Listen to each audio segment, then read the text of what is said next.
myself into a little situation, and I can't seem to get away from it. Hi guys, it's James from Meatster, and I've just come back from my summer holidays, and to be honest, for the last 2 or 3 weeks I've not really eaten a good steak, so I thought on this first video back, you know what, I'm starving, I really fancy a good piece of beef, so I've gone for the king of steak cuts, and that is this Porterhouse, this Aberdeen Angus Porterhouse steak that's been 32 days dry aged. If you don't know what Porterhouse is, or T-bone, they're both related cuts where we have a fillet on one part, there's a bone that goes down the middle, and then we have a strip loin or sirloin bit of the steak on this side. Now, it can be tricky to cook this perfectly. A lot of people like fillet steak to be rare and strip loin to be medium rare or medium. Unfortunately, when it comes to this cut, it's always difficult to get it exactly perfect like that. But there are a couple of things we can do to make sure that we cook it really, really nicely. Now, the first thing I would say is that you're going to struggle to cook this in a pan. I've tried it before. The main problem you're going to have is the bone that runs down the middle and across the end. The bone that you've got here is actually thicker than the meat that it's attached to. It always seems to be like that. And of course, as soon as you put this in a hot pan as well, the meat shrinks. Then what's going to happen is the bone is going to be in contact with the pan, but the meat is not. So you're going to end up not getting enough Maillard reaction, enough caramelization, and it's just not going to be tasty, which when you're doing such a wonderful piece of beef that's pretty expensive, you want to make sure you cooked it right. Now, you could get hold of a home sous vide piece of equipment. This is an Anova. You attach this to the pan of water, you set it to the correct temperature, and then you have to vacuum pack your beef and put it in there for an hour or two. Now, that would actually be a decent way of doing this. You're still going to have to sear it off at the end, and again, a pan will not be good for that. Now, my personal preference is not to sous vide steak that often. I find that it alters the flavor, it makes it more irony. There's a sort of slightly different flavor than if you've just barbecued it or pan fried it, which I don't love. Now, my preference today is going to be to barbecue this absolutely beautiful looking Porterhouse steak. I just got to salt this steak. It's a big steak, we'll be liberal.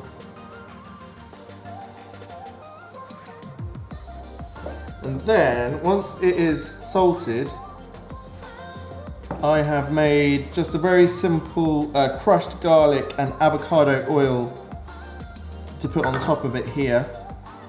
So I'm just going to liberally brush it. And we'll do the same on the other side.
So now I'm thinking, what are we going to accompany this with? Now, I love a mayonnaise sauce. That's a butter-based mayonnaise type of sauce, but today I want to be a little bit healthier.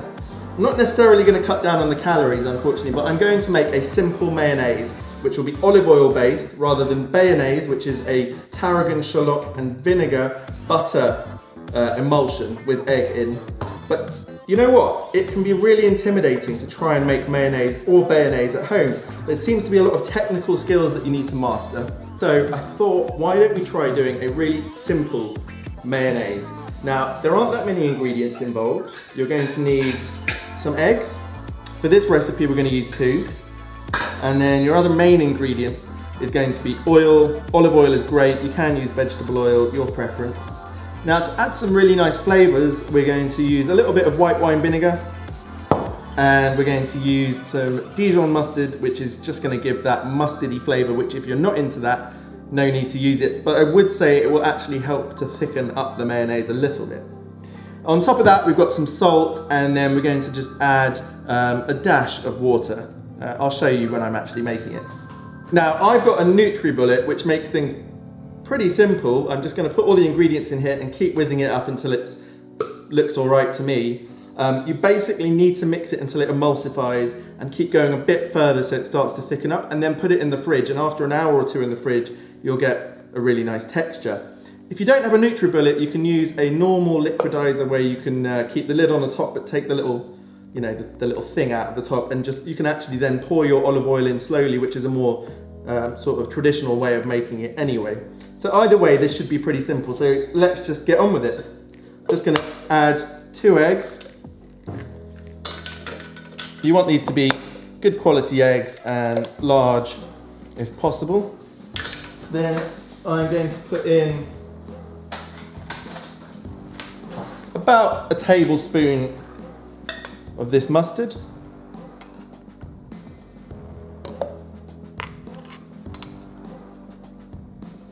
Okay. I'm going to put a good pinch of salt, bearing in mind the mustard is quite salty. Now, I'm going to put in a splash of vinegar.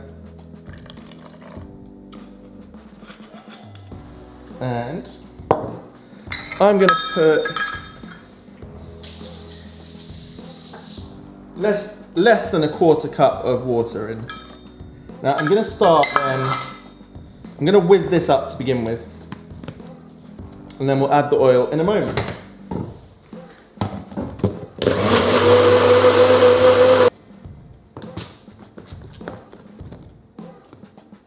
Okay, we're going to do 1/2 cup or 125 mils of olive oil.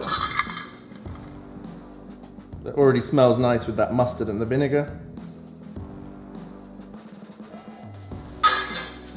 Right, now there's no exact time for which you're going to have to buzz this up. It can depend on what sort of liquidizer you've got. With the NutriBullet, it's probably going to take about 3 minutes. So I won't bore you. We'll just start this off and then I'll show you once it's finished.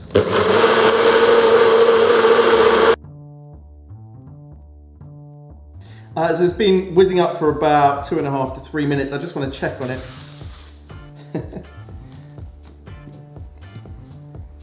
Well, it's really starting to get there. It's thickening up quite a lot. It's never going to get quite as thick as the mayonnaise you're going to get out of a jar, especially with this quick method. I don't know what voodoo they use in the Hellmann's factory, but this is not going to be the gloopy white mayonnaise that you see in the jar. It's going to be something, I think, a lot tastier, feels more sort of homemade and really delicious.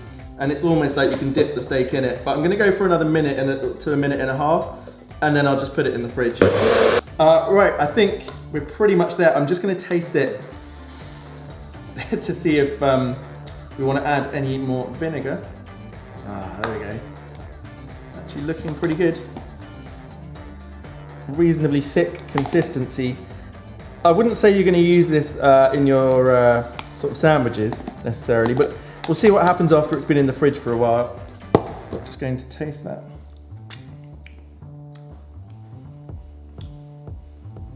I'm going to put a splash more vinegar.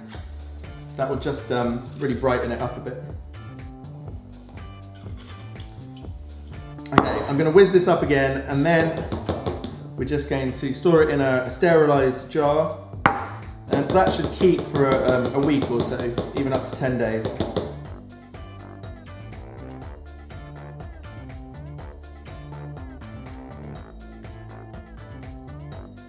Alright guys, it's been about 90 minutes and the mayo has actually set really, really well. I just want to see how thick it is. That looks perfect to me. It will cling onto the steak, hopefully, and it smells absolutely great. Alright guys, the steak has been cooked. It took about 6 minutes and it's been resting for about another 6 minutes, which I think is the right way to go. Really excited to cut into it. It smells absolutely fantastic. The last thing I've done is I've got some tarragon, which is what you would have in mayonnaise sauce, and I've sprinkled it into the mayonnaise. I think that's going to be delicious, and I think I'm going to put some on top of the steak as well. The last thing I'm going to do is rub a little bit more of that avocado oil that's had lots of garlic in it, just for that extra bit of flavour. This smells really garlicky. That should be awesome. Right, here we go.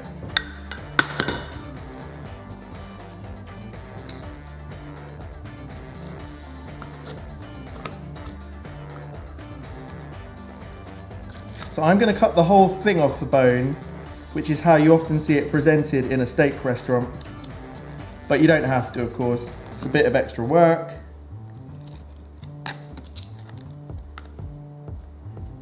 And it's not that easy. I might have to pick this up.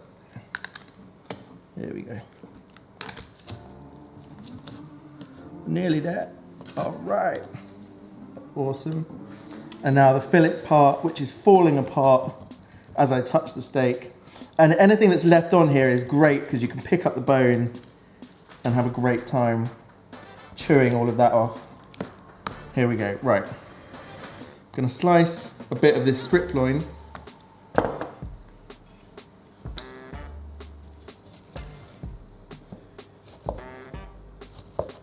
All right, look, we've ended up with medium, which I'm always happy with my strip loin being medium. Fantastic. So it should be roughly the same on the fillet here, which is just falling apart. I don't think it's gonna matter too much that it's medium rather than medium rare. Wow. I can't wait to try that.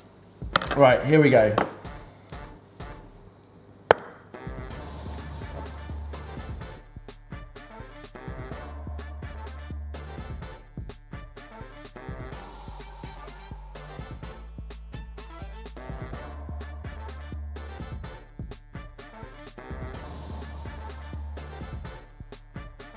Smells, oh.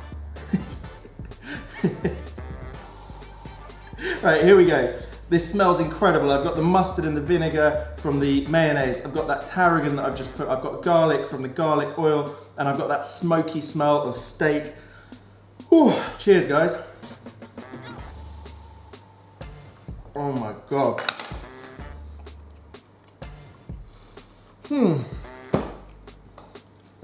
That was the fillet.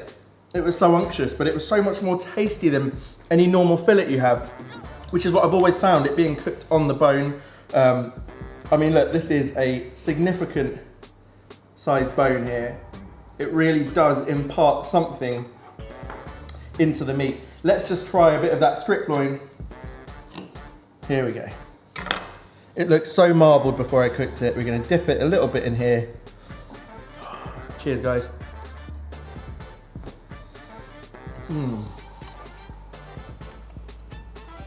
Oh, that is fantastic. Something about cooking steak on the bone just makes it so much juicier. There's so much more flavor. And cooking it on the barbecue just gives that crust. It's stunning. And it works really well with this very easy mayonnaise, which I think you're all gonna love. So go and give it a go. Anyway, I'm gonna go and finish the rest of this steak off. I'm gonna try not to eat all of that mayonnaise. That's about a week's worth of calories. And I'll see you on the next one. Thanks for watching, and if you like this sort of content, please subscribe to the channel. I love it. Every time someone subscribes, it really does make me feel like it's worth carrying on with these videos, which I really enjoy doing. And if you like this video, give it a thumbs up, and we'll see you on the next one. Cheers.